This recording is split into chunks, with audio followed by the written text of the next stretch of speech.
In the city of Haran, the land of idols, the Lord appears and changes the world forever. In search of the promised land and blessed with the protection of the Most High, Abram leaves his home and family behind. His adventure begins journeying far off, where danger awaits around every corner, in the midst of the land of giants.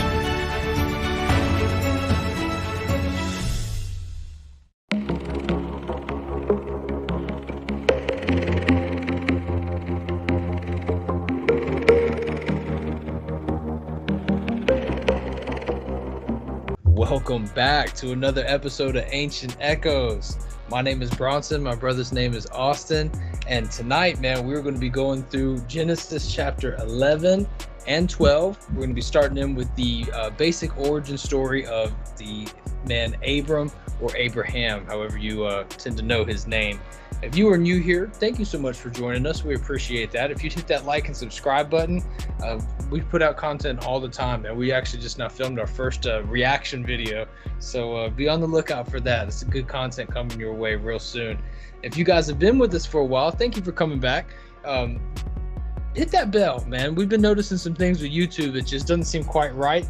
And so hit that bell. I got a notification for our own channel like 14 hours late when we went live to cover what happened with Mr. Trump the other day. So, but that being said, man, I'm not going to hold you up too long as we get into the beginning of this video.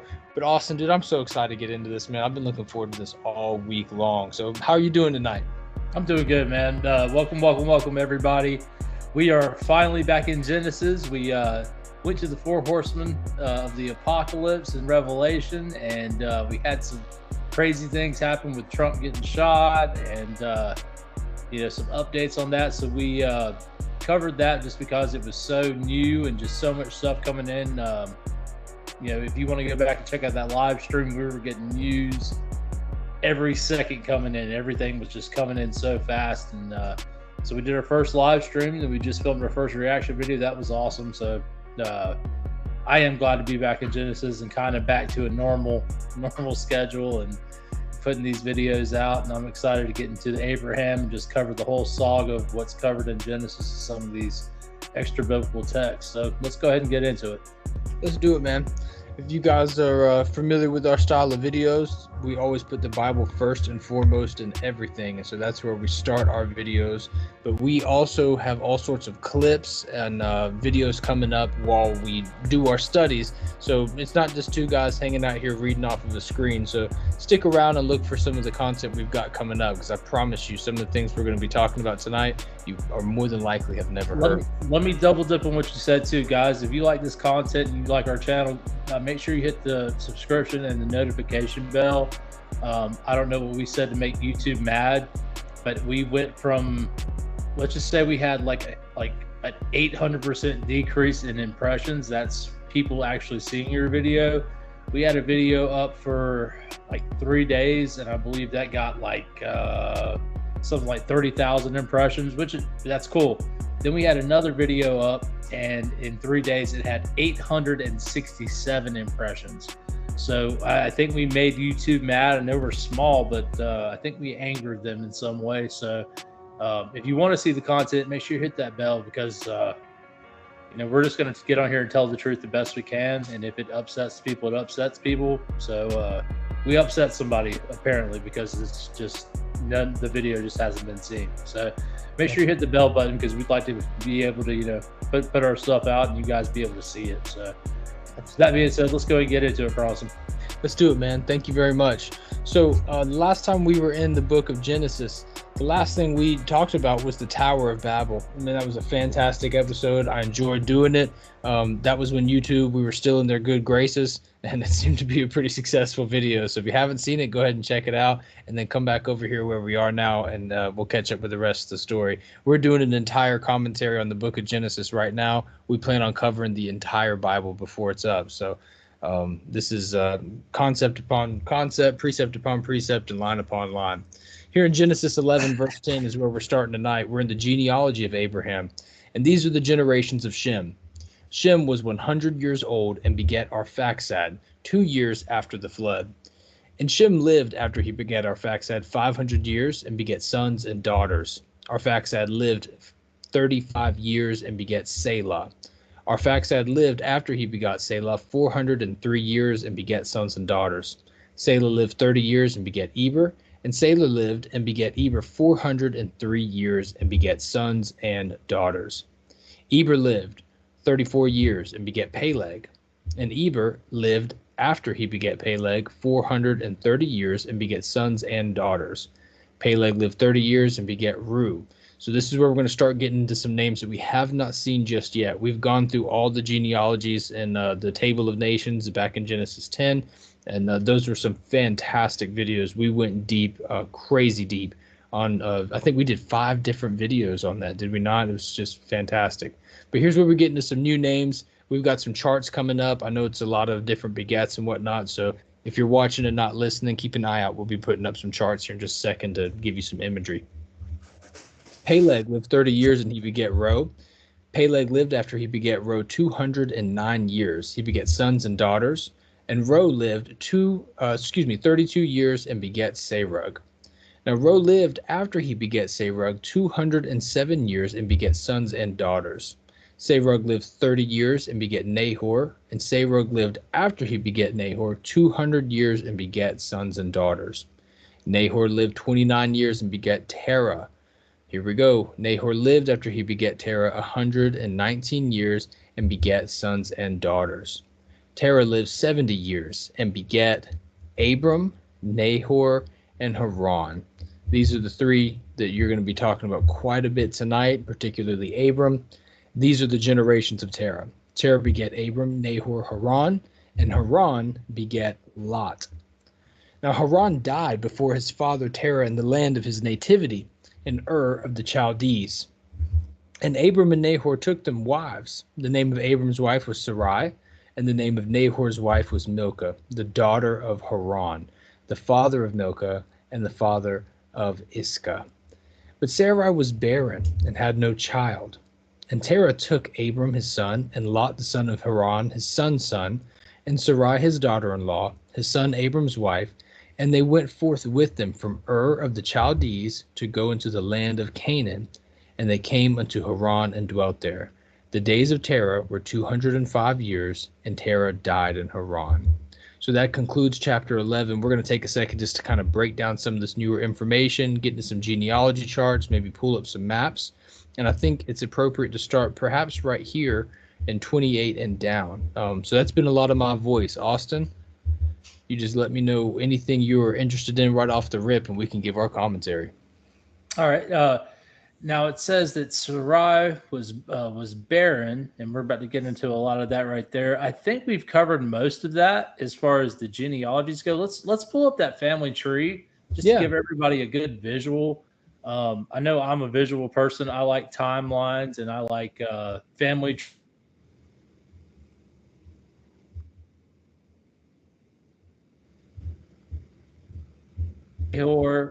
Abram, and Haran, and it kind of shows these family trees there. Do you want to walk us through these a little bit? You can see it a little bit better than I can, man. Absolutely. So Terah starts at the top. So it's Abraham's father. Okay. So let's start all the way over here on the left where Abraham sits. Now he has Keturah, right? That's one woman. Hagar is another woman. And Sarai, whose name changes later on to Sarah. And you can just see where all some of these lineages come down. The ones that take place in the story of the Bible, we say this all the time, guys. We try to talk to people that have never read the Bible before, or if you've been reading the Bible for your entire life. So Sarah is what ends up begetting the lineage that goes all the way into the New Testament. We're talking David, we're talking Jesus, and on and on. Hagar, on the other hand, she has a child named Ishmael, and that is quite the story and quite the character, and they don't go away. As we were to kind of scroll down a little bit here, we see where Esau ends up getting involved in that bloodline. Yeah. Back over this way with Haran, he has a son named Lot, and sadly Haran dies. And stick around because we're going to be covering quite a bit of theories on what happens to Mr. Haran. But Lot is a very famous character in the Bible. He spends a lot of time with Abram, and Sodom and Gomorrah is a story that cannot be spoken without mentioning the name Lot.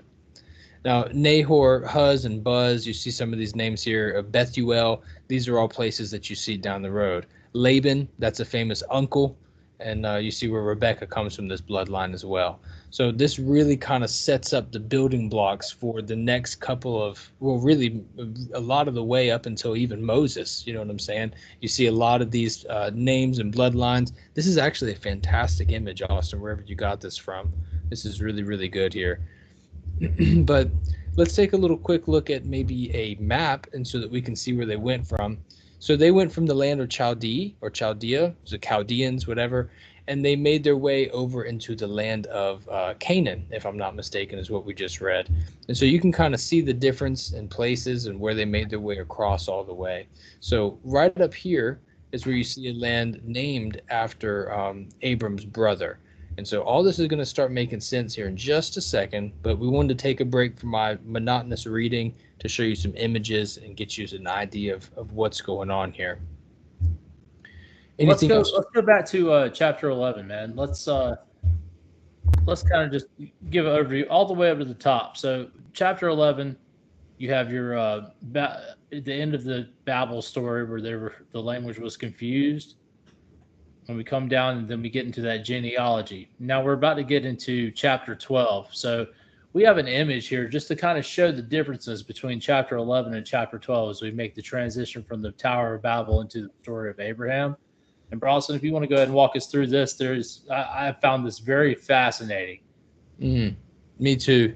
Wherever you found this was really, really nice. So this is from an individual named Rich Velotas. Excuse me if I pronounce your name wrong, my friend. And he writes, there's an amazing contrast found between Genesis 11, the Tower of Babel, and Genesis 12, the call of Abraham. In short, there are two ways of living. One, creating our own story and trying to build our own name. You hear that all the time. I think I've got 1,000 TED Talks that have told me to try and take that path. Yeah, well, let's also remember, even in the stones, the Sumerian stones that they found, make me famous, send down the sacred stones from Arada and make me famous. And then it also says, let's build this tower and make a name for ourselves that will be known throughout the world. It's me, me, me. Absolutely. Check out our Nimrod video and the Tower of Babel video. And you can see that today. In the Bible, it tells us to die to self. But today, what's pushed? Self-care, self-love, self, me. It's the same spirit that was, at Babel that you see manifesting itself today. Now let's see, what does it say here for number 2, what you see in chapter 12. This is finding ourselves in God's story and letting God name us. So instead of magnifying ourselves, we let God, we follow after God and let him call us. So instead of us and being self, we're supposed to let God call us to what we're supposed to be and mold us to what we're supposed to be. I love that, man. I love this image here where it says finding ourselves in God's story. It's just a perfect layer of words there, where more often than not, I'm sure most humans have had the thought of, what's my role here? What's my purpose? What's my job? What am I supposed to fulfill? And it's so hard to do that when you're running off of your own standards and the things that you want to do with life. More often than not, you have a craving for something. Sometimes I'll crave peanut butter and I'll get a spoonful. When I eat it, I'm like, I don't even really want that. You know what I mean? Can you imagine spending 30 years trying to hit a goal and you hit it and I didn't even want that. You're trying to find ourselves in our own story instead of doing right here where it says finding yourself within God's story and letting God name you. More contrast in Genesis 11, it says. Can we zoom in just a little bit, man? Those are very tiny. There we go. Perfect. Genesis 11. So 11 is going to be Babel. 12 is Abram's story. Genesis 11, they said to each other. Gen 12, God said to Abram. Gen 11, let's make bricks and bake them thoroughly. Genesis 12, I will make you. Genesis 11, come, let us build ourselves a city. Gen 12, I will make you into a great nation. Gen 11, let's make a name for ourselves. Gen 12, I will make your name great. And the story of Abraham is the story of us all. So is the Tower of Babel the story of us all. We want to be able to be like God and control the world and not have to rely on God. That is just a wherever you found that, man, Mr. Rich. That's an excellent, excellent observation. One I've never taken myself or observed myself. I'm When I really, saw that, I was like, wow, that is a real contrast, and it's just the two sides of the coin that you see today. Mhm. You have the people that trust in God and die to self, and then you have the people that magnify self. Absolutely, man. And what's so cool about that is it's back to back chapters. I mean, it's not by accident. That is just so cool there. And so we find ourselves back into Genesis 11 as we're setting up these building blocks for Abram and to move on in. Um, we want to again take the time for anybody who's more or less unfamiliar with the story.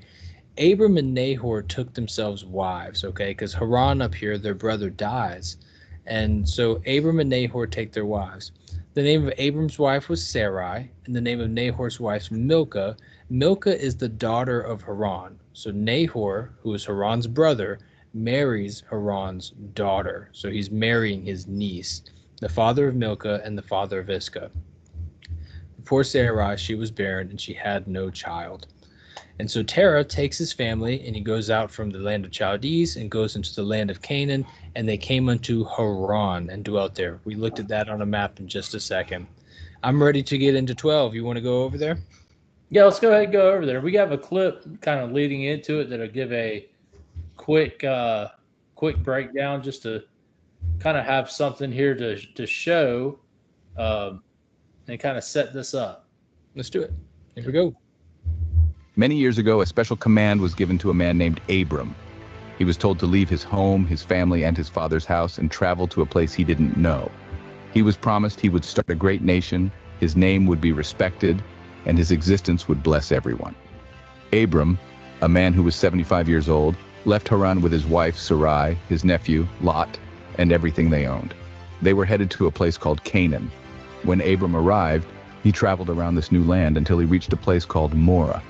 Here, he was promised that this land would belong to his future generations. To thank God, he built an altar. He then moved east of a place called Bethel, built another altar, and prayed. Following this, Abram continued his journey heading towards a region called Negeb, a southern region of Canaan. There is starting to be a severe famine in the land. So, guided by faith, Abram is about to head down to Egypt with his wife, so they can sojourn there. Many years ago, a special command was given to a man. He has got one of the coolest stories. I mean, to be right here in the beginning of the book, this is just, it's so, so, so cool. So, Genesis 12, verse 1. Now the Lord had said unto Abram, get thee out of thy country, and from thy kindred, and from thy father's house, unto a land that I will show thee.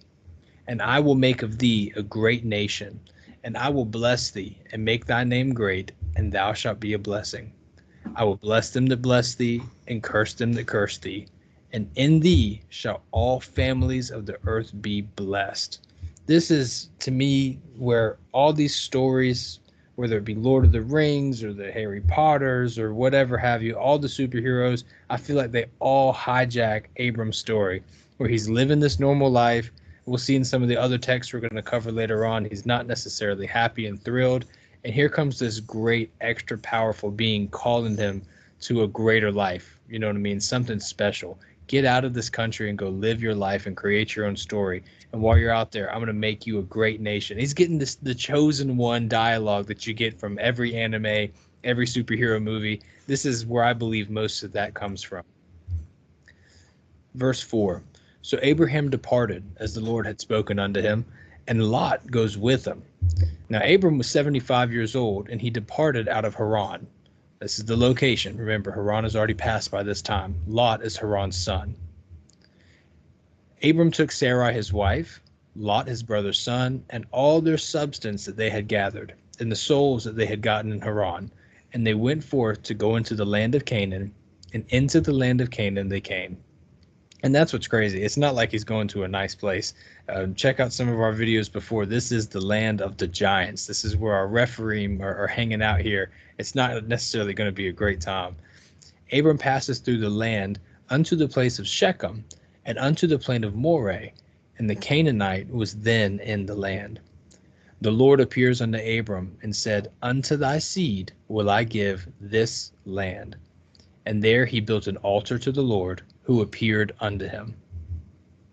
And he removed from thence unto a mountain on the east of Bethel, that's a former name of Bethlehem, and pitched his tent, having Bethel on the west, and Ai on the east. This is the same Ai that we see later on in the Exodus and the Joshua Wars. This becomes Ai, so that H there ends up disappearing over time, just for context for those of you that would know. And there he built an altar unto the Lord and called upon the name of the Lord. So we've got a couple of times here where God is actually appearing and showing himself in a physical form, one way, shape, or another, unto Abram. And every time he does, he keeps building an altar. And I think there's some type of significance to that, but I just can't quite understand it. We see in the time of Jacob's ladder, he has a altar built there. We saw with David not too long ago where the Jebusite was. He gets a threshing floor. He sees that God answers his prayers there. He builds an altar, and that location ends up being the actual site of the first temple, what people would call Solomon's temple. And so there seems to be maybe some type of practice back in the day where when you had an encounter with the Lord, it was kind of custom, I suppose, maybe not commandment or law, but custom to build an altar at the time. Have you noticed something like that, Austin? Yeah. Yeah. I mean, it goes back to Cain and Abel. Oh, true. Yeah, true. You can see it all the way back there. Wow. Yeah, good point on that. Abram journeyed, going on still toward the south. And there was a famine in the land, and Abram went down into Egypt to sojourn there, for the famine was grievous in the land. So if we go back over to our image with our map, so they're up here in Haran. That's where he goes first. This is where he's living with his family. He goes over this way to Karshemish and comes down into Shechem down the way. And as he's making his way down, he gets into Bethel, which is near Bethlehem. When he comes down here, he makes himself another altar. Famine comes in the land. We watched a really cool video in one of our previous videos that talks about the topography of Israel and talking about how common it is for this section, the west side of Jordan, for them they rely on rain. And when rain didn't come, it was common for the inhabitants of the land to move out for a time being. And we see that happening right here with Abram, where he comes down into Egypt. Yeah, that's common for that time, that anytime there was famine there in what we know as Israel today, they would leave and go to the Nile River Delta, and then slowly work their way back up. And they would do that even without famine, because they were herders. They would pasture out and kind of rotate where they were out and where they would pasture their flocks at, and always going back and forth between the Nile River Delta and Israel there. Very, very cool. It's something I wish I had a little more knowledge on, of what that looks like to be a sheep herder and whatnot. My American 2024 brain thinks that my backyard is enough to herd sheep. You know what I mean? And I'm sure it's just not. I'd love to know. I think of that movie City Slickers, where they have to get a bunch of cattle across the country type of thing. But it's interesting. So Abram journeyed, going still toward the south, and there was a famine in the land. So he goes down into Egypt to sojourn there, for the famine was grievous in the land. And it came to pass, when he was come near to enter into Egypt, that he said unto Sarai his wife, Behold, I know that you are a fair woman to look upon. That's the King James version of saying that she's cute. Therefore it shall come to pass, when the Egyptians shall see thee, that they shall say, This is his wife, and they will kill me, but they will save you alive.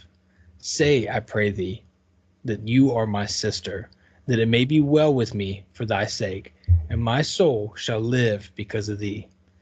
Now, I've heard people say before, well, Sarah's in her 70s at this point, What makes her so attractive as a 70-year-old woman? I mean, have you ever heard somebody say that before? 70 then isn't 70 now. Here we go. People lived a lot longer in this time period still. We're still in the time period people were living for hundreds of years. It's not the same as somebody that's knocking on death's door now. Mm-hmm. Very, very different. Yeah, absolutely. So he wants to go into Egypt. He's telling her, look, you're a gorgeous woman. If they think that I'm your husband, they're going to kill me. Okay. It's not enough just to be Mr. Steal Your Girl. They got to knock me out and then they're going to take you. And so please just tell everybody that you're my sister. And so even if they do want you, at least I'm not going to die. I've got this promise from God. It means everything to me, and I'm not trying to lose it now. So it came to pass when he was into Egypt that the Egyptians beheld the woman, that she was very fair. The princes also of Pharaoh saw her and commended her before Pharaoh, and the woman was taken into Pharaoh's house. So I understand not everybody's familiar with the King James Version. Essentially what they're saying is that the princes saw her, they go over to Pharaoh and they're like, man, she's good looking. And Pharaoh's like, cool, let's invite her over. So he entreated Abram well for her sake. And he had sheep and oxen and donkeys and men servants and maid servants, female donkeys and camels. That's quite the purchase.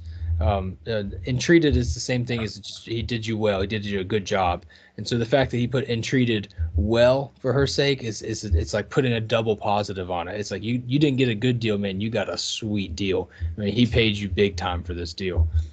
The Lord plagued Pharaoh and his house with great plagues because of Sarai, Abram's wife.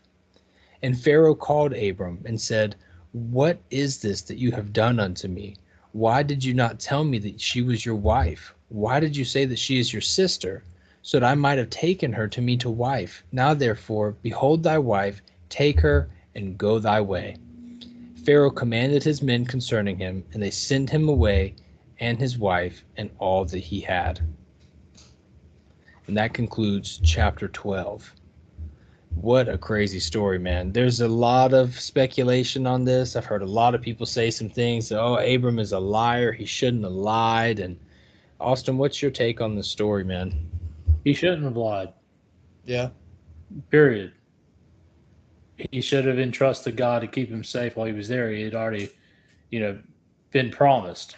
So he shouldn't have had any kind of fear at all. And this goes back to what we've talked about in a lot of other videos, that these people, these patriarchs in the Bible, they aren't perfect people, not even close.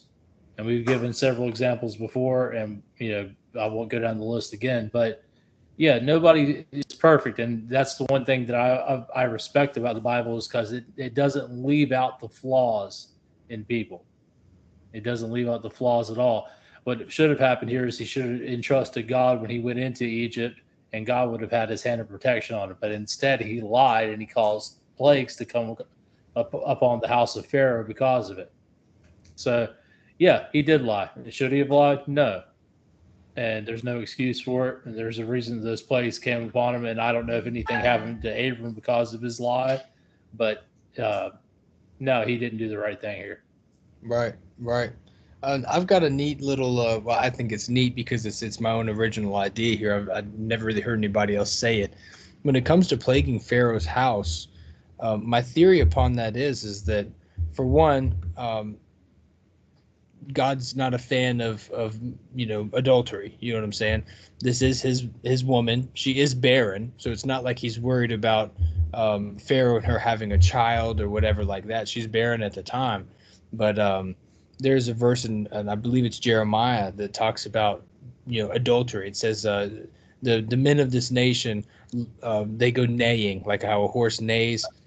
They neigh after another woman or another man's wife. And he says, shall my soul not be avenged on a nation such as this? And so it goes to show you that God's like, he's saying, look, if this is going on in your country, your land is going to be judged by me. You're going to have problems for doing this. And so here comes Abram coming in here and being a part, playing a role in something that God's not a big fan of. And so what he's going to do is plague Pharaoh's house and almost a way to save them, if you will, from receiving a greater judgment. Now, again, that's just me reading into the text and trying to find details, but that's just something that I've kind of come up with over time. Feel free to correct me in the comments or give me your own interpretation of why God saw it fit to, for lack of a better term, punish Pharaoh and his house with great plagues because of Abram's wife here. You have any thoughts on that? No, I said my piece on it. Yeah. All right. Got you. All right. So we're going to go on into, we have chapter 13 pulled up, but before we do that, let's go into some of the extra biblical texts and get some of these stories here. Let's do it. So we're going to step on over here into the book of Jubilee. Jubilee has a lot of gap fillers, I guess is a good way to say it, where we get to see some of Abram's youth and what happens during the death of Haran and all of that type of stuff. So right here, we're going to start in this section that is titled The Family of Terah and Haran, Abram's experience there, his journey to Canaan. And so far in Jubilees, it's kind of built up this narrative that Abram is not happy being in this land of the idols, that Abram's father is an idol maker, and he's not happy about it, and Abram thinks it's kind of silly and foolish. And so he talks to his father about it, and his father's saying, son, I know, but I've been entrusted by the ruler of the land to make these idols. The people here love them, and it's how we make our living. I know that they're not real gods, etc., etc. And so Abram gets upset about it, and he ends up lighting the house on fire where the idols are kept. And let's read about it, because that's the interesting part. Yeah, sure. Sure. So this is the dialogue between Abram and his father. He says, what help and profit have we from those idols which you worship, and before which you bow yourself? There's no spirit in them. They are dumb forms and misleading of the heart. Worship them not. Worship the God of heaven, who causeth the rain and the dew to descend on the earth, and doeth everything upon the earth. He hath created everything by his word, and all life is from before his face. Why do you worship things that have no spirit in them? For they are the work of men's hands. And on your shoulders you bear them, and ye have no help from them. But they are a great cause of shame to those who make them, and a misleading of the heart to those who worship them. Worship them not. And his father said unto him, I also know it, my son, but what shall I do with the people who have made me to serve before them? And if I tell them the truth, they will slay me, for their soul cleaveth. Excuse me, there's an addition here. For their soul cleaveth to them that worship them and honor them. Keep silent, my son, lest they slay thee. And these words he spake in his two brothers. They were angry with him, and he kept silent. So his two brothers, remember, you have Haran and you have Nahor. So they're kind of frustrated with him, and so he stays quiet. And in the 40th Jubilee, in the 2nd week of the 7th year, Abram took to himself a wife, and her name was Sarai, the daughter of his father, and she became his wife. And Haran his brother took to himself a wife in the 3rd year of the 3rd week, and she bare him a son in the 7th year of the week, and called his name Lot. Now Nahor his brother took to himself a wife, and in the 60th year of the life of Abram, that is in the 4th week and the 4th year thereof, Abram arose by night, and he burns the house of the idols. So he wakes up in the middle of the night, and he burns the whole house down. He burns everything that was in the house, and no man knew it. Verse 13, they arose in the night and sought to save their gods from the midst of the fire. Jeez, I'd never read it quite like that before. Our God saves us from the fire. They got to go save their gods from the fire. 14, right. Haran hasted to them. So this is Abram's brother. He hasted to them to save them, but the fire flamed over him, and he was burnt in the fire, and he died in Ur of the Chaldees before Terah his father. And they buried him in Ur of the Chaldees. So this kind of maybe gives a little bit of an image in Genesis as to why they all pack up and they just leave. You know, the idols are burnt, the people are mad, Abram did a no-no, and there's a body dead because of it. And so they pack up out of Chaldees and they go into a land which they later on name Haran.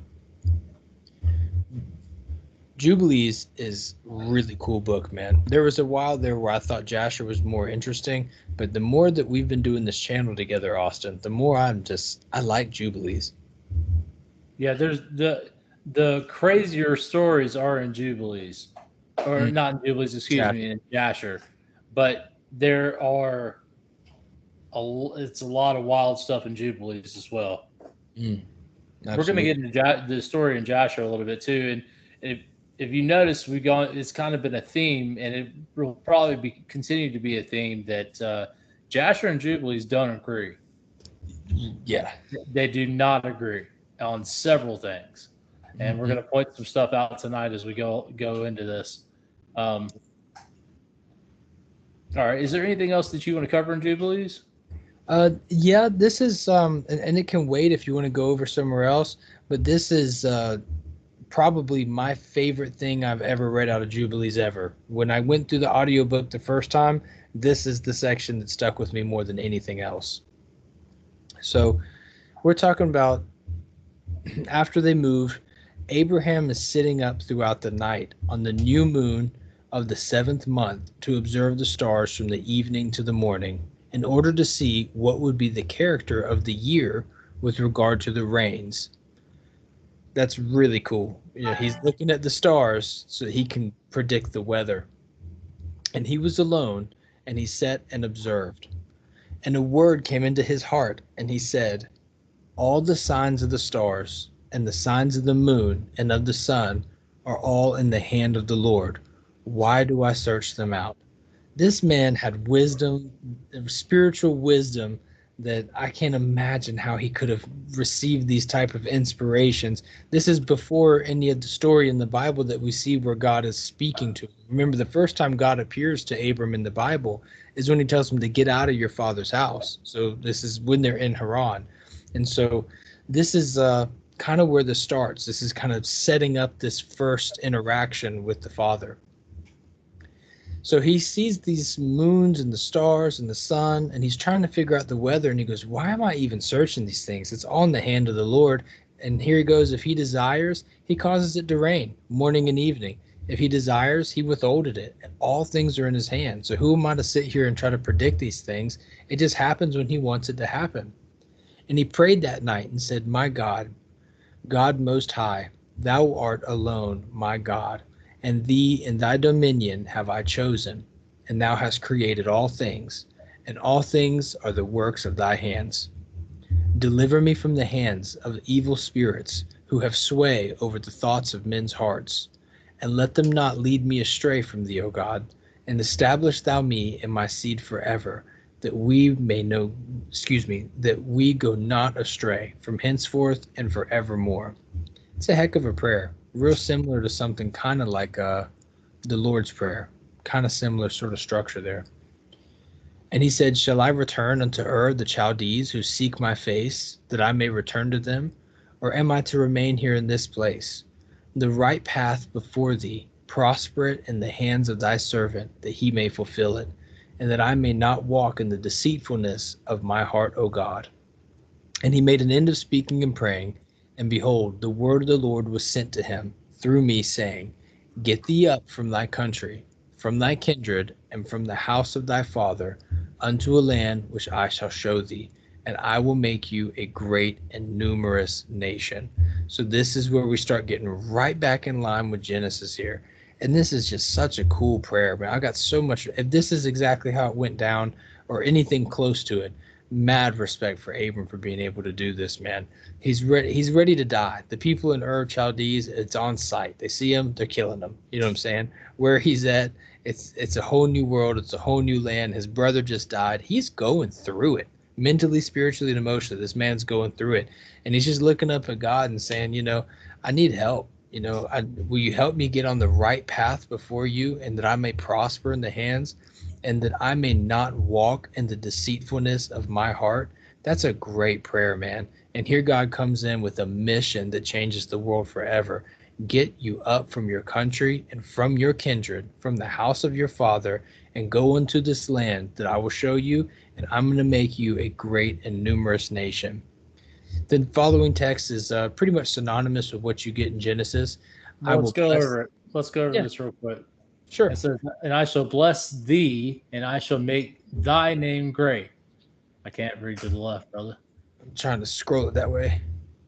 And thou will be blessed in the earth, and in thee will all families of the earth be blessed. And I shall bless them that bless thee, and curse them that curse thee. So let's go back to Genesis 12 real quick and just read that section one more time. Mm-hmm.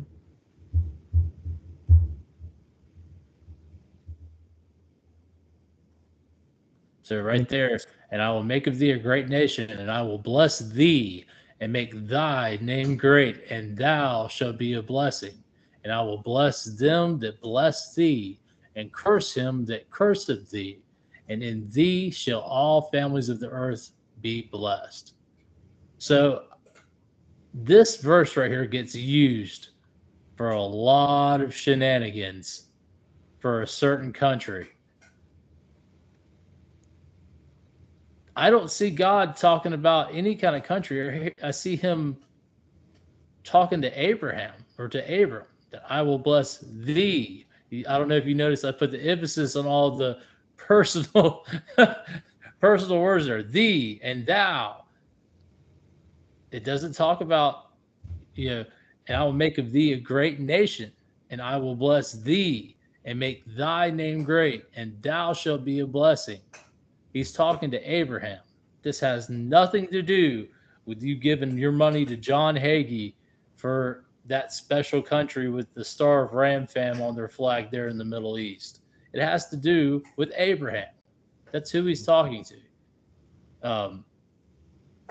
In chapter 12, it's one of the most prominent verses that are quoted, and it's usually quoted to get in your pocketbook to pay even more money that, even though your tax dollars are going over there more than any other country in the world. This is used to get in your pocketbook. Oh, you must bless them. Oh, you must vote for this politician that puts that country first above your own country. It's absolutely a lie. He's talking to Abram here. Absolutely.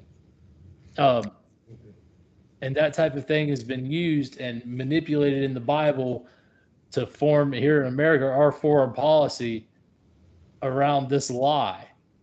And a lot of it comes out of the Schofield Bible. And we have a clip that's of a country singer, John Rich, interviewing with Tucker Carlson. They allude to it a little bit here. So let's talk about, let's show this a little bit. It's going to talk about John Darby and the Schofield Reference Bible that has been a complete curse and a cancer to the Christian community for generations now, and it's completely molded the thought of the evangelical church here in America, and is just really poisoned the well really bad. And they use that last section of verses in Genesis chapter 12 we just pointed out to do all kinds of things that are unbiblical, and developed all these doctrines that are completely unbiblical. So let's play this just a little bit, just to give people an idea of what we're talking about. Okay. Hit me with a sound check. What you're saying is the Schofield Bible, its theology is deceptive. A very wealthy, very charismatic preacher named John Darby came with this doctrine that's now referred to as the secret rapture or the pre-tribulation rapture. And guess who he was connected to, by the way? The Rothschilds. Interesting. Have you ever heard of a Schofield Bible? Yes, I have. Okay, so C.I. Schofield was basically a student of John Darby, and he adopted that part of the doctrine, and he incorporated that into the Bible. It was the first Bible ever made that had study notes with it. It became so popular, every Christian was reading it, every minister was reading it, including me, including my own father. For a long time, that's what we believe too. But when you start actually going back and reading line by line by line what is said that will be leading up to Jesus coming back, which is when the rapture happens, it's the inverse of what John Darby put down. My sense was the Schofield stuff, which has had massive implications for our foreign policy, for example, and in our domestic politics, was probably a lie. I do know that translation or that commentary on the Bible has had massive effects on our politics that have been very, very negative and resulted in the deaths of a lot of people. That's very deep. And and that's just talking about the pre-trib stuff, and dispensation theology comes from that. And those same people use this verse in chapter 12 to say that, oh, you're supposed to bless this nation. Like, no, Not at all. That's not what it's saying. It said he's talking to Abraham. So I just, before we went too far and got into 13, if we do make it that far, I wanted to point that out, because in this chapter, that's the verse that's used the most out of this chapter, the most, and used incorrectly and used to justify all kinds of terrible things, including what Schofield's note said about Revelation and other things. And you see that the connection to the Rothschilds there, and there's a particular funder of I can't remember his name now, of Scofield, that was a Zionist, and it was he was the one that was the money backing Scofield, so that a lot of stuff got written in there that's not exactly so, or not at all so, really. And we struggle a lot when talking to Christians about this stuff, because they've been brainwashed by this crap, and politicians have rode the train and gotten money from the different organizations and used this false doctrine and jacked up theology to get votes and to get money from a certain nation that has a lot of it. And I don't know, man. I don't want to go too deep into it, but this is used right here a whole lot for that. And I'd like to point that out. We also have an image of somebody asking the question. He's asking it very, very politely, but he's looking through it saying, I don't see it. Is there another reference for this?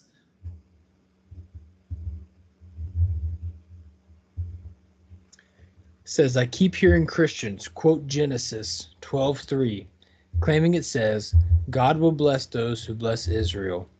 This sure looks like it's talking about Abraham. Am I reading this incorrectly? What do the ancient exegetes say about this? Or is this the wrong citation? And that's exactly what we just now read. Go from your country, your people, your father's household, to the land that I will show you. I will make you into a great nation. I will bless you. I will make your name great, and you will be a blessing. I will bless those who bless you, and whoever curses you, I will curse, and all the peoples on earth will be blessed through you. Right here, this last line, I would love to let you know that verse is what applies to people like me and Austin and anyone else who at one point in time would have been considered a Gentile.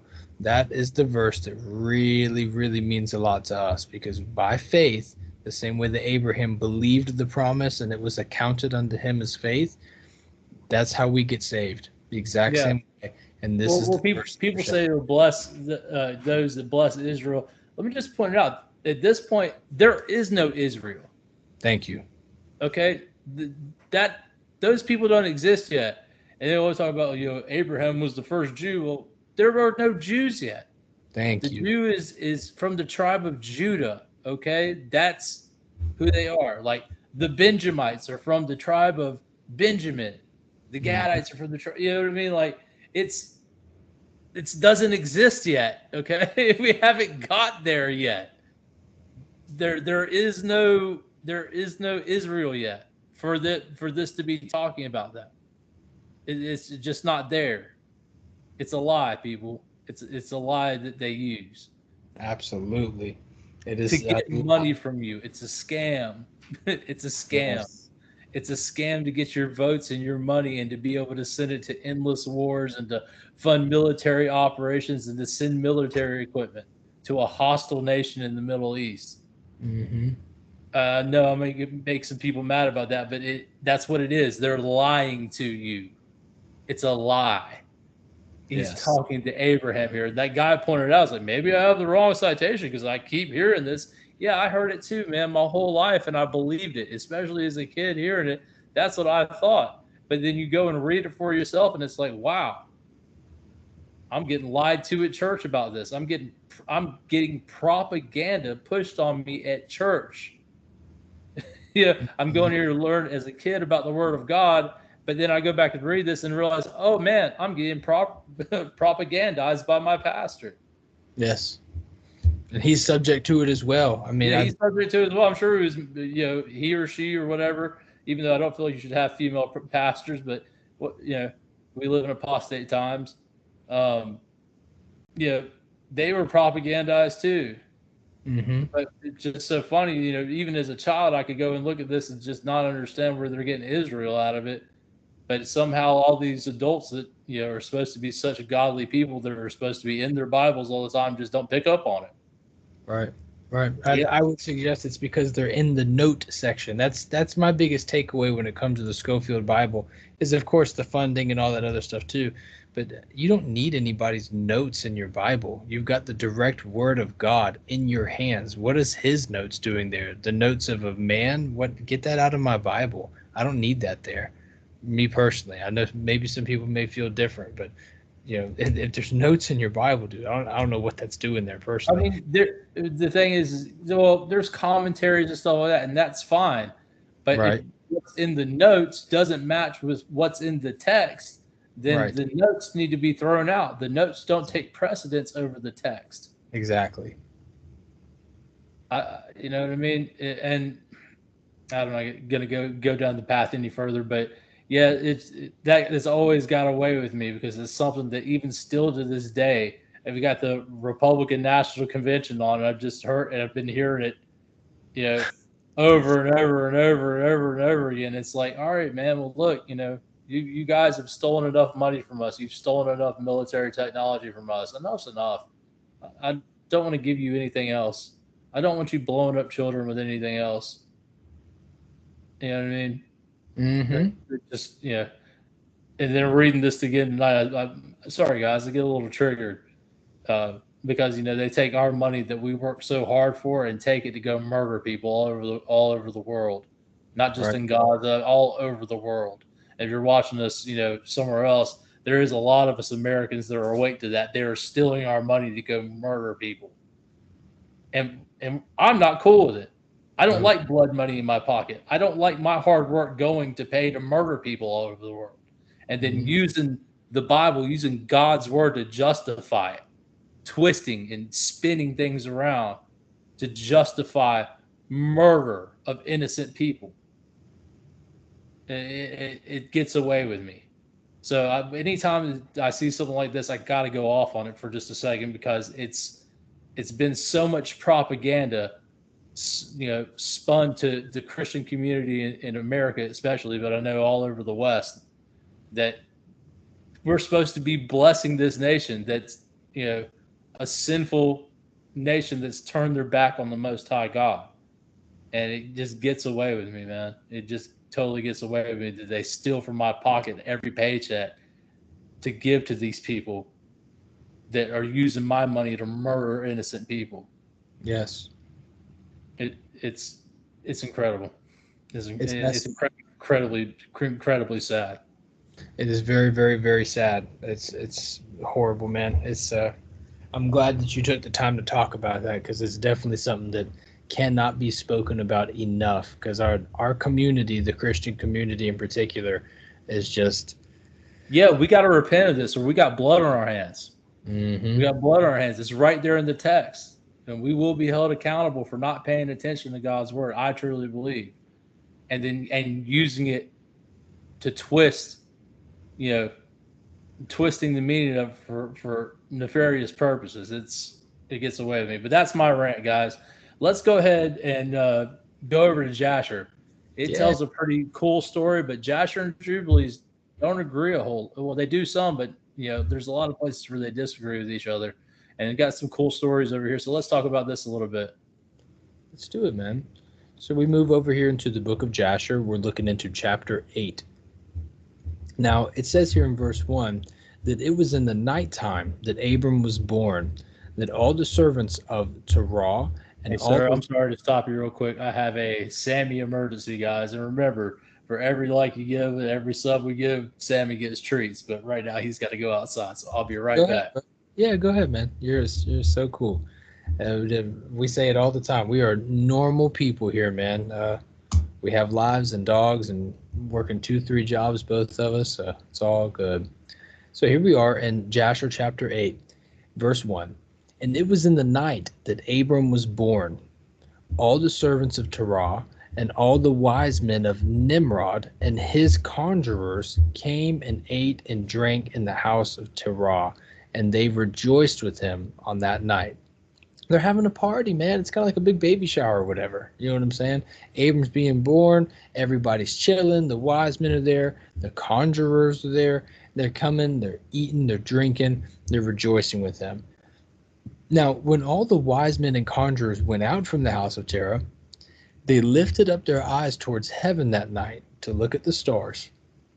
And they saw, and behold, one very large star came from the east and ran in the heavens, and the star swallowed up the 4 stars from the 4 sides of the heavens. And all the wise men of the kings and his conjurers were astonished at the sight. And the sages understood this matter, and they knew it was important. That's crazy. They understood. And they said to each other, "This only betokens the child that has been born to Terah this night, who will grow up and be fruitful and multiply and possess all the earth, he and his children forever. He and his seed will slay great kings and inherit their lands." Now, I'd like to stop this and kind of add a small addition to what Austin was speaking of just a moment ago. He and his seed will slay great kings. There is most certainly a physical implication behind this prophecy here. Obviously, Exodus, Joshua, Caleb, we get all that. But right here, he will grow up and be fruitful and multiply and possess all the earth. Now that is unusual. Remember, we were talking about the birth of Abram. They're not in the land of Haran. They're not in the land of Canaan. So the argument I don't believe is fair to make that all the earth represents just the land of Canaan here. We are still over in Ur of Chaldee. So when you're talking about possessing all the earth, that's all the earth. And I do not believe that the physical genetic bloodline of Abram and the people that inhabit the Levant currently, I don't think that they've ever had a time where they possess all the earth. Now, there is a certain spiritual seed that will eventually possess all the earth, and quite frankly, there are Christians all over the earth right now. And so I would love any chance I can get to point out the difference between the physical seed and the spiritual seed. I'd like to take the opportunity to do that. So the wise men and the conjurers went home that night, and in the morning, all these wise men and conjurers rose up early and assembled into an appointed house. It's like a blue lodge. And they spoke and said to each other. Let me stop right there. The possess all the earth, that he and his children forever. Okay, what does forever mean? That's a really long time, I think. That's forever. Yeah. Okay. So when is the earth possessed by people of the seed of promise of Abraham? For forever? When does that happen? Yeah, you're talking about, I would say 1,000-year reign and new earth. That's it. Right. So, yeah, for anybody that wants to use this for some kind of greater Israel project or, some kind of one world stuff, it's that's not what it's talking about, at least in my opinion. Yeah, I think you're 100% right there. Thank you for pointing that word out, forever. I didn't even see that there when talking about that. So the wise men and the conjurers went home that night, and in the morning they all wake up and they're hanging out in their blue lodge. And they spoke and said to each other, "Behold, the sight that we saw last night is hidden from the king. It has not been made known to him. And should this thing get known to the king in the latter days, he will say to us, 'Why have you concealed this matter from me?' And we will all suffer death. Therefore now, let us go and tell the king the sight which we saw and the interpretation thereof, and we shall then remain clear." Verse 8, and they did so. And they all went to the king and bowed down to him to the ground, and they said, "May the king live, may the king live. We heard that a son was born to Terah, the son of Nahor, the prince of thy host. And we yesternight came to his house, and we ate and drank and rejoiced with him that night. And when thy servants left the house of Terah to go to our respective homes to abide there for the night, we lifted up our eyes to heaven, and we saw a great star coming from the east." Now that's interesting, coming from the east. "And the same star ran with great speed and swallowed up 4 great stars from the 4 sides of the heavens. And I just have this strange, it just popped into my head. We were doing a lot on the 4 horsemen the other day. I'm pretty sure there's an angel that ascends from the east that tells the 4 angels at the 4 corners of the earth to hold on to the wind until they sign and seal all of the believers. So that's kind of interesting. There's something about coming from the east. I'm pretty sure Jesus's star shows up in the east. Verse 11, thy servants were astonished at the sight which we saw, and we were greatly terrified, and we made our judgment upon the sight, and we knew by our wisdom the proper interpretation thereof, that this thing applies to the child that is born of Terah, who will grow up, multiply greatly, and become powerful, and kill all the kings of the earth and inherit all their lands, he and his seed forever. And call me crazy, but I think the physical seed has a very similar agenda, but that's just me. I'm not trying to be a mean person. And now, our Lord and King, behold, we have truly acquainted thee with what we have seen concerning this child. If it seems good to the king to give his father value for this child, we will slay him before he shall grow up and increase in the land, and his evil increase against us, that we and our children perish through his evil. So, in other words, we'll kill the kid so that we can avoid this prophecy. So the king heard their words, and they seemed good in his sight. And he sent and called for Terah. And Terah came before the king. And the king said to Terah, I have been told that a son was yesternight born to thee. And after this manner was observed in the heavens at his birth. And now therefore give me the child, that we may slay him before his evil springs up against us. And I will give thee for his value thy house full of silver and gold. Jeez, man. Terah answered the king and said to him, My lord and king, I have heard thy words, and thy servant shall do all that his king desireth. But my lord and king, I will tell you what happened to me last night, that I may seek advice that the king will give his servant. And then I will answer the king upon what he has just spoken. And the king said, Speak. So Terah says to the king, Aon, son of Morad, came to see me last night, saying, Give unto me the great and beautiful horse that the king gave you, and I will give you silver and gold and straw and provender for its value. And I said to him, Wait till I see the king concerning your words, and behold, whatever the king saith, that will I do. And now, my lord and king, behold, I have made this thing known to thee, and the advice which my king will give unto his servant, that will I follow. The king heard the words of Terah, and his anger was kindled, and he considered him in the light of a fool.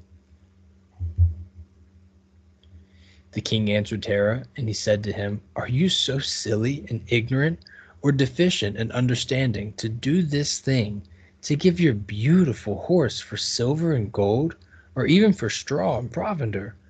Art thou so short of silver and gold that you should do this thing, because you cannot obtain straw and provender to feed your horse? What is silver and gold to you, or straw and provender, that you would give away that fine horse which I gave you, like which there is none to be had on the whole earth? And the king left off speaking, and Terah answered the king, saying, Like unto this has the king spoken to his servant. I beseech thee, my lord and king, what is this which you have said unto me, saying, Give me my son, that you may slay him, and I will give you silver and gold for his value? What should I do with silver and gold after the death of my son? Who shall inherit me? Surely, then at my death, the silver and gold will return to you, my king, who gave it. And when the king heard the words of Terah, and the parable which he brought concerning him. Sorry, friends, I've pressed the wrong button and it's moved me off. Verse 27. And when the king heard the words of Terah, and the parable which he brought concerning the king, it grieved him greatly, and he was vexed at this thing, and his anger burned within him. And Terah saw the anger of the king was kindled against him, and he answered the king, saying, All that I have is in the king's power. Whatever the king desires to do to his servant, Let him do, yea, even my son, he is in the king's power, without value in exchange, he and his 2 brothers that are older than he. And the king said to Terah, No, but I will purchase thy younger son for a price. So he's going to buy his son off him. And Terah answered the king, saying, I beseech thee, my lord and king, to let thy servant speak a word before thee, and let the king hear the word of his servant. And Terah said, Let my king give me 3 days' time till I consider this matter within myself, and consult with my family concerning the words of my king. And he pressed the king greatly to agree to this. The king hearkened to Terah, and he did so, and he gave him 3 days' time. And Terah went out from the king's presence, and he came home to his family, and spoke to them all the words of the king, and the people were greatly afraid. And it was in the 3rd day that the king sent to Terah, saying, Send me thy son for a price, as I spoke to thee.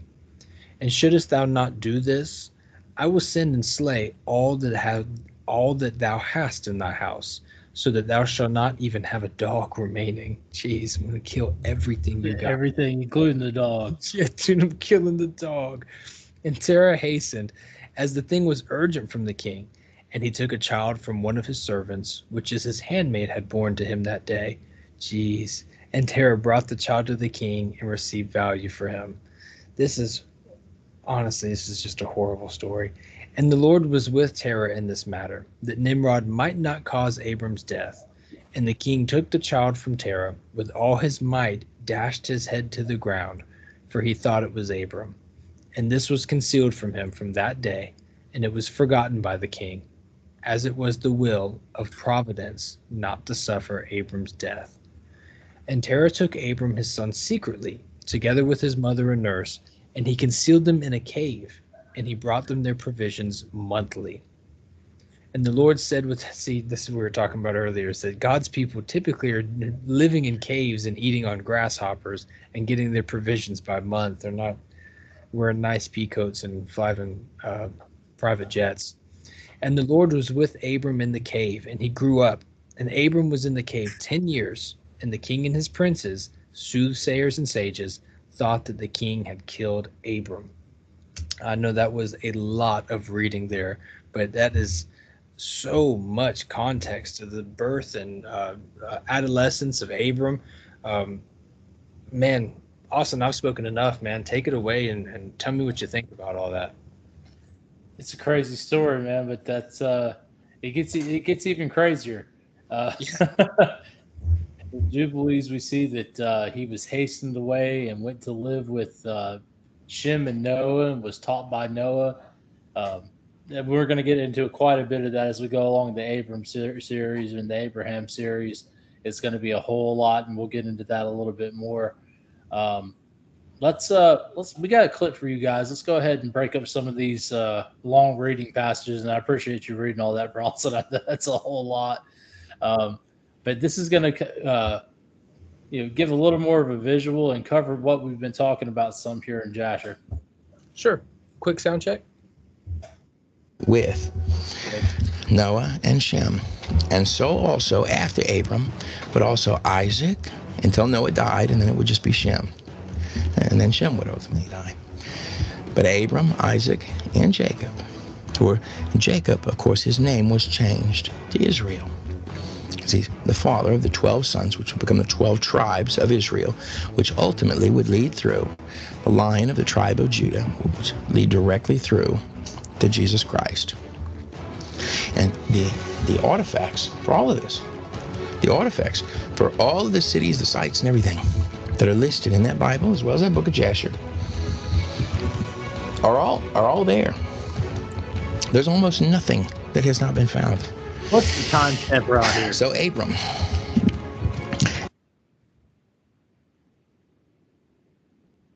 Okay, we're good.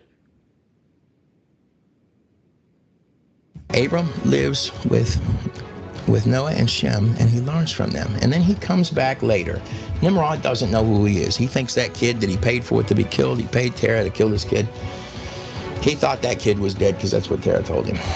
So When Abram comes back, nobody knows who he is. Well, Nimrod, the most important guy, doesn't know who he is. Well, Abram's father is the head idol maker for the king who's making the tower. So Abram decides to test his father's theory because his father has all of the idols of the gods around. So Abram comes in and he brings a sacrifice for the gods and lays it out amongst the idols. And he's sitting there and he's waiting and nothing happens. So then he decides to destroy all of the idols with an axe, except for one, the largest of the idols.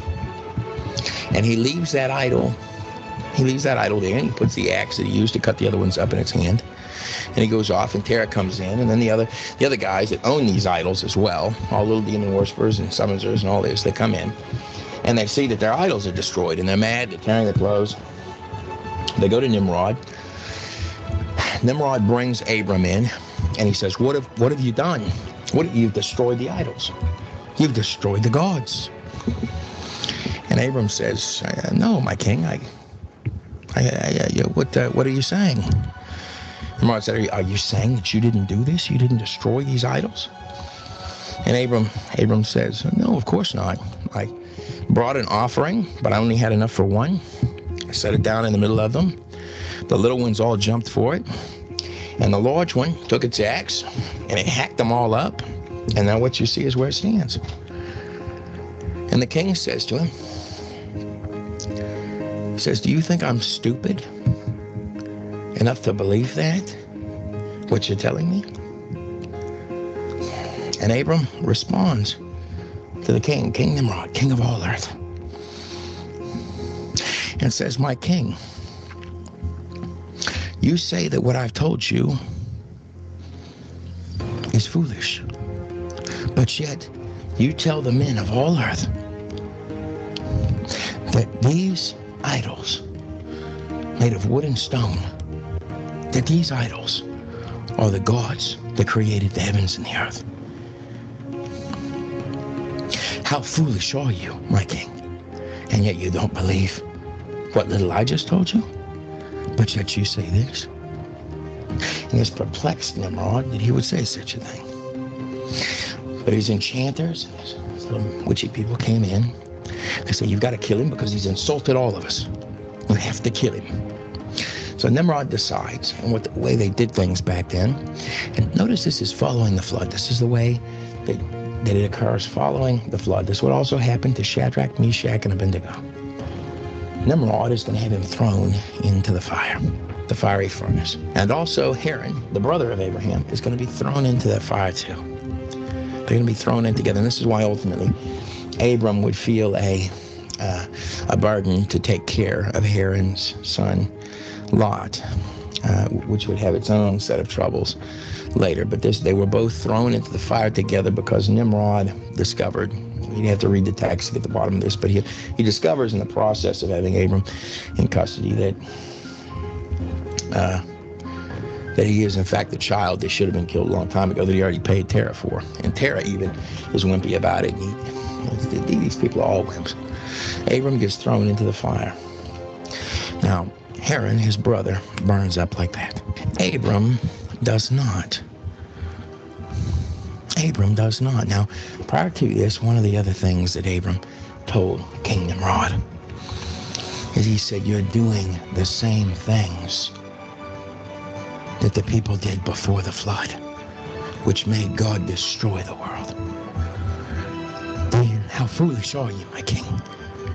This is what was perplexing Nimrod's mind, because he knew, and you got texts out there in Samaria where he had high respect for Lord Aratai, those living up in the mountains, because Nimrod knew.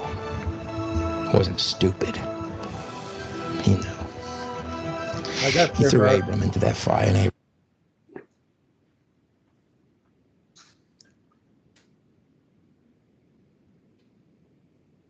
And that leads us into what follows next here in Jasher. Now you see the difference between Jasher and Jubilees there with how Haran dies. In Jubilees it says that Abram burnt up the house with all the idols in her, and Haran died going in trying to save the idols, right? And in that story here in Jasher, it says that he was thrown into the fire by Nimrod. So that we have two different stories going on here.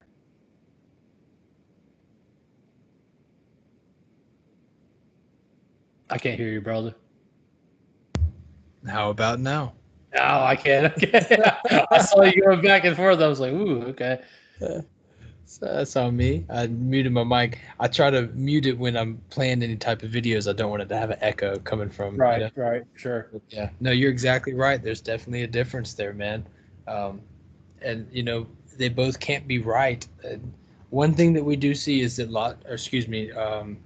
Haran, in both stories, dies by fire, and he dies near Abram.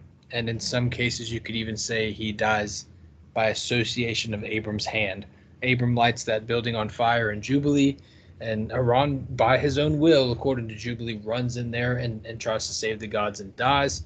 And then in Jasher is cast into this furnace with Abram, which is just sad. But we see in Jasher that they were mad at Abram, the same way that Joseph's brothers were mad at him when he comes out there with these dreams and stuff. They get frustrated with him. When Abram comes out here saying these idols are stupid, they don't do anything, his brothers are mad at him. So there is, in both accounts, Haran seems to have some type of connection and adoration for these idols, and that may have been what cost him his life. Now, we were reading before, we came across a couple things about the new moon when he was outside in the 7th month. Yeah. Looking up at the new moon. And I know you found a few things that you wanted to share with that. Sure. Yeah, I'd love to talk about that. I don't want to get too far in Jasher and Jubilees and go past where we are in the Bible. Right. Because we're kind of at that point right now. Yes. To where, if we go too far, then we'll be getting into we'll be stepping on the actual scripture's toes. So let's not go too far in that. Let's check out some of this stuff with the new moon. Yeah, I'd be happy to. This is something that I just found really interesting while I was reading through Jubilees. I noticed that this, for some reason, this story in Jubilees, I know I say this all the time, but I mean it when I say it. I wouldn't lie about this, is that I remember exactly where I was, what I was doing when I heard this story, playing it in my earphones at work, actually, and thinking that this section here is just so cool. So we're back here in Jubilees where Abram is staying up all throughout the night on the new moon on the 7th month to observe the stars.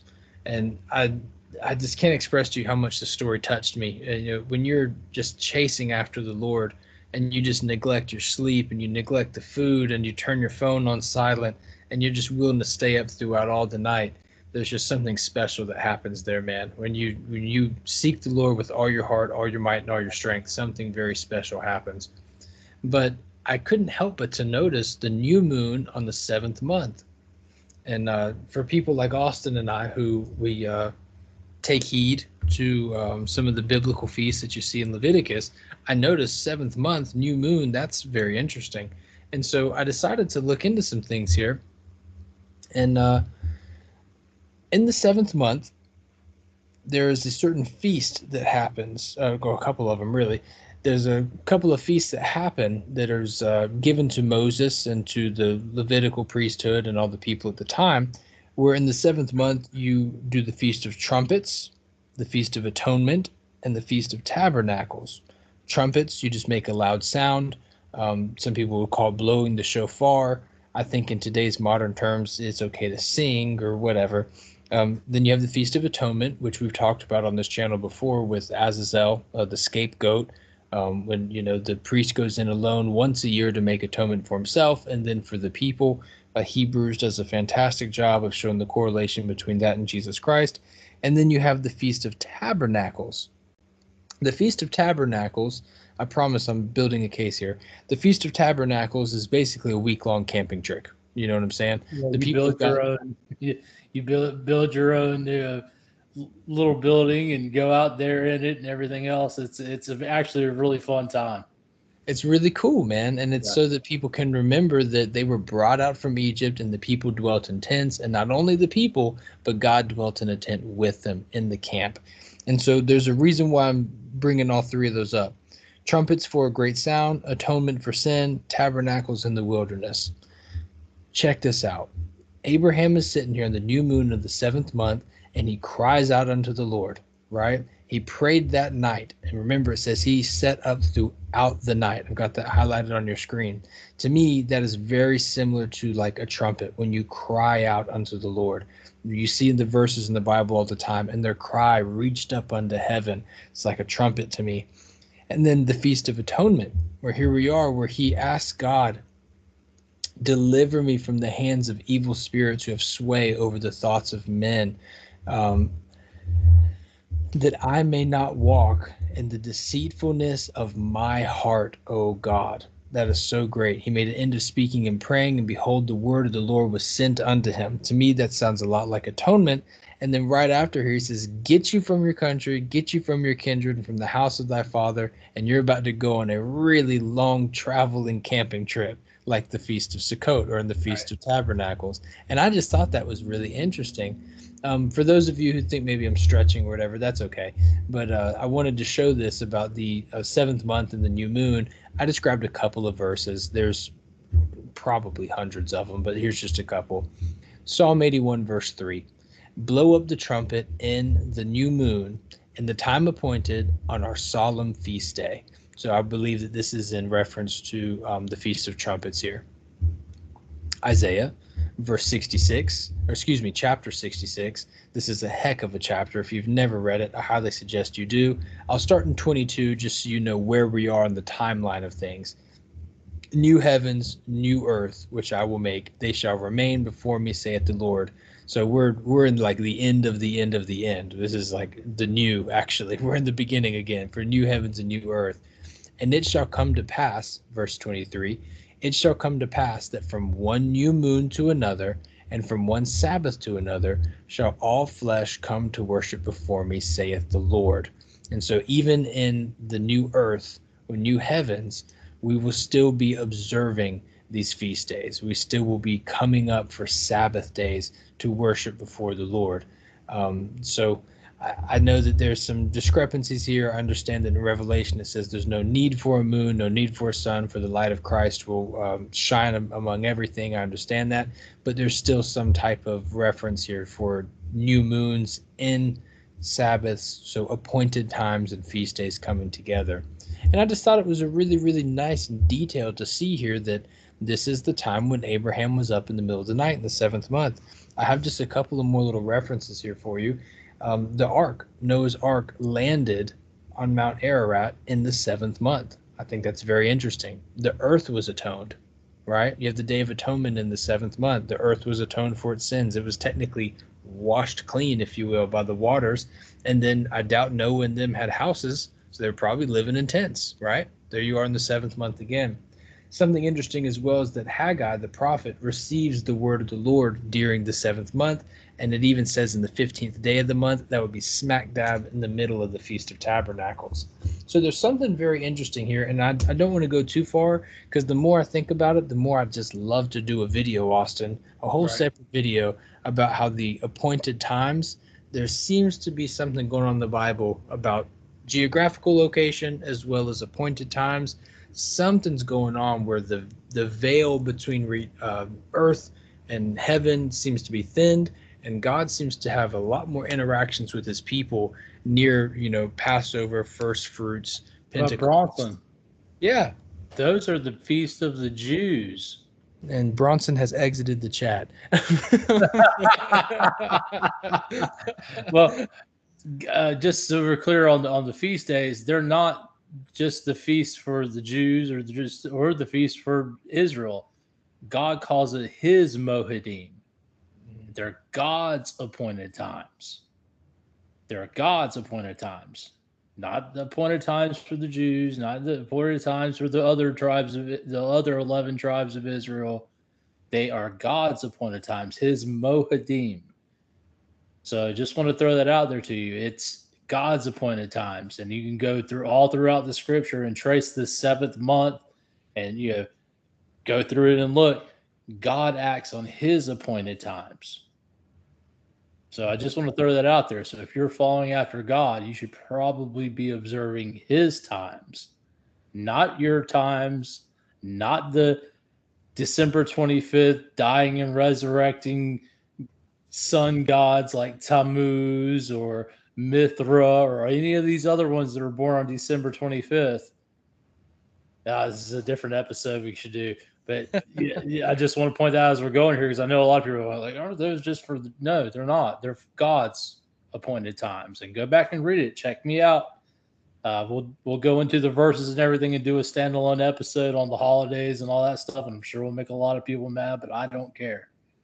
God has his appointed times, and no traditions of men can replace the times that God has already set up. Sorry. I enjoyed all the little festivities when I was younger, but now I cannot take part in it. I cannot take part in the festivities that have replaced the times that God set up, and really worship of pagan gods.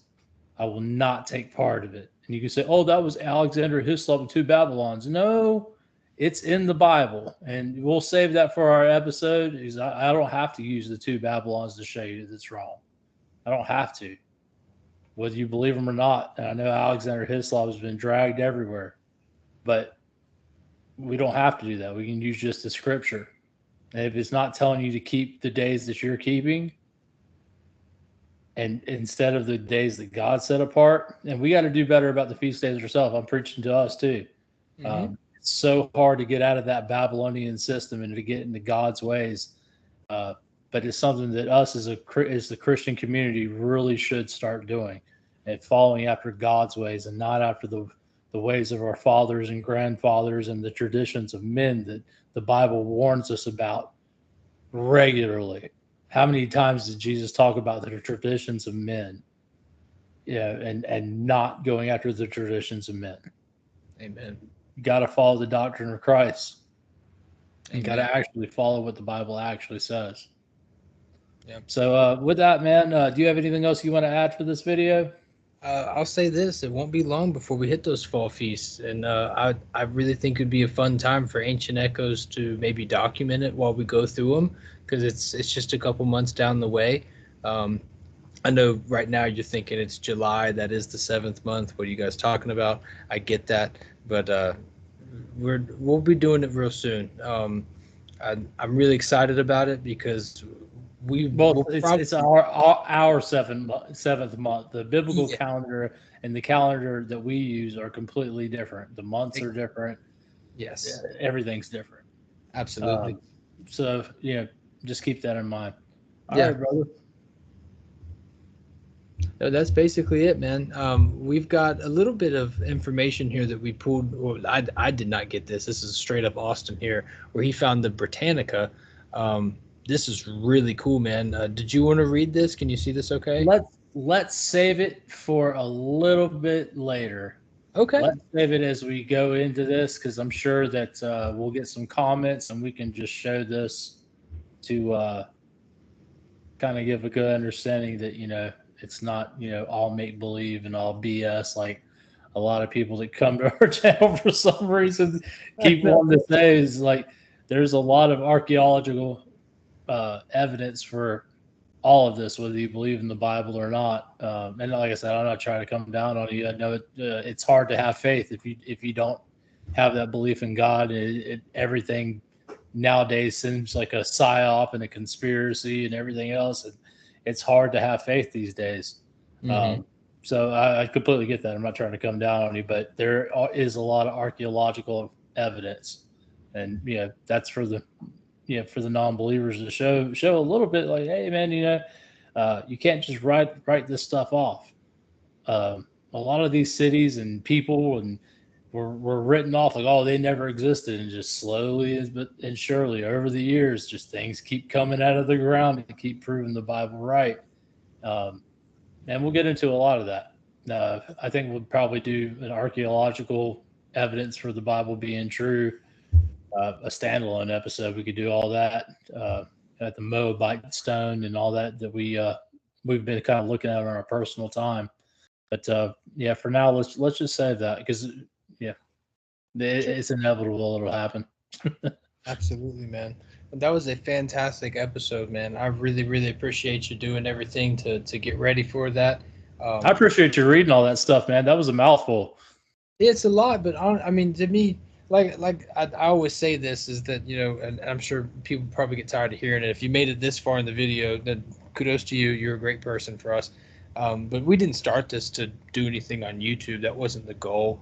We just, I've been through the Bible a couple times. I know you've been through it a couple times, cover to cover, and we just wanted to do it together and film it, and you know, go back and be able to see what we thought and get research in and grow together. And so to do a lot of reading like that, I get to learn from it. I'm sure from an audience perspective, you have to listen to my voice. That's probably not the most pleasing experience in the world, but where I'm sitting, I enjoy it because I get to read and I get to learn, you know, the whole time. So. But it really is a pleasure to be able to do these videos, and it's awesome knowing that there are some people who are sitting around listening with us and chiming in. Yeah. When we did our live stream and people were able to talk to us and give their own opinions in real time, that was so much fun, man. Yeah, we had a lot of fun, a lot of jokes going on, a lot of good information popping up, and I'll be honest with you guys, there's not a lot of people who've done a whole lot of videos on Abraham. There's not a whole lot of clips. Most of the things that you find are from more of a Islamic point of view.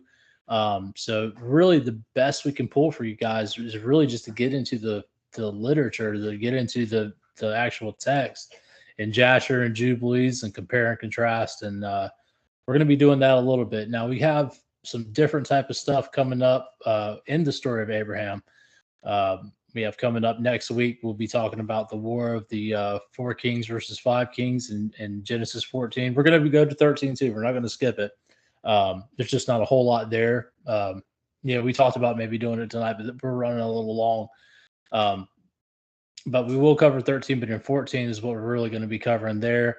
And then after that, we'll be getting into some Melchizedek talk. And so we'll be spending some time in not only Genesis, but also in you see Brawlson smiling. He already knows. We'll be spending some time in Hebrews. He loves Hebrews, man. I love it too, but Brawlson really has a heart for that book. So we'll be spending a lot of time talking about Melchizedek. So it's going to be, and there's a lot more stuff when we get to 14 and get into 15 with or I believe Melchizedek is in 14 as well, right? Yeah. So in 14, we'll be getting into a lot of that. So we'll probably do a 14 and talk about the war and also do another one on 14 with just Melchizedek. So we got some with some really interesting things and interesting concepts coming up. At process said, if you guys made it into the video, we really appreciate you guys. Keep an eye out on our trailer for the documentary coming out. We've got a rough draft, but we're going to fine tune a little bit, show it, and try to show a little bit more of what we were covering out there. And we found some really interesting things and saw some really beautiful sites and some sites where, you know, where an actual giant set. And we're trying to set up some things to be able to film a little bit more and to bring some cutting edge stuff. So we're actually out there, boots on the ground. We really do appreciate you guys coming out and watching, and we really appreciate knowing there's people out there that care like we care about the Word of God and care about, I mean, whether you're a Christian or not, care about actually learning and you know, seeing a perspective from believers, you know, point of view. I watch a lot of things from people that aren't believers and people that believe opposite me and everything else, just because I like to learn. And then, you know, it's heartening for me to know that there's other people out there like that. So if you're here, you know, I appreciate it. You know, really, for coming out and watching and giving your viewpoints and everything. But for me, I'm all out for the night, guys. It's getting late. It's about 1:30 in the morning here. We both got to be up in the morning. So, Bronson, you got anything you want to say before we get out of here? Nothing much, man. Just thank you guys so much. Always, man, we're more than welcome to leave any type of opinions and thoughts you have in the comments below. Let us know what you think about Jasher, Jubilee, what Abraham was up to in Egypt. And always remember, you can contact us through X. We've had people hit us up on Instagram and other things like that too, and that's fine. That's just great. But we're super active on X. Austin is on that left and right.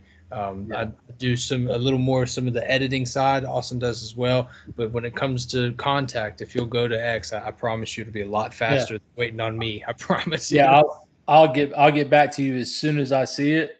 And we haven't really had too many people message us on X. We've had a couple of people that were like scams and stuff like that. So, reach out to us. And honestly, if you're not on X, it's a free speech platform. Get over there and see what's going on in the world. If you're interested, get on X and hit us up.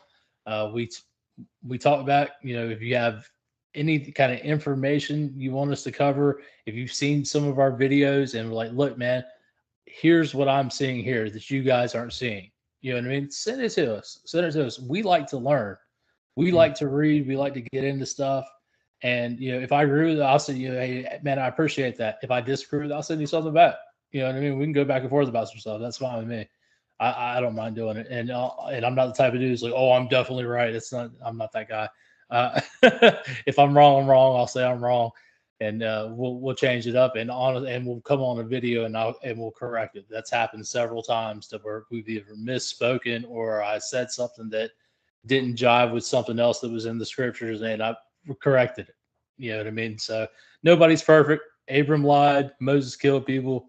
David sent the dude off to get killed on the front lines, took his wife. You know what I mean? Nobody's perfect. We try to be as close as we can and be as accurate as we can and always tell the truth though. So we're really glad you guys came out again. And for us, have a good night. Have a good night. And we will see you next time on Ancient Echoes.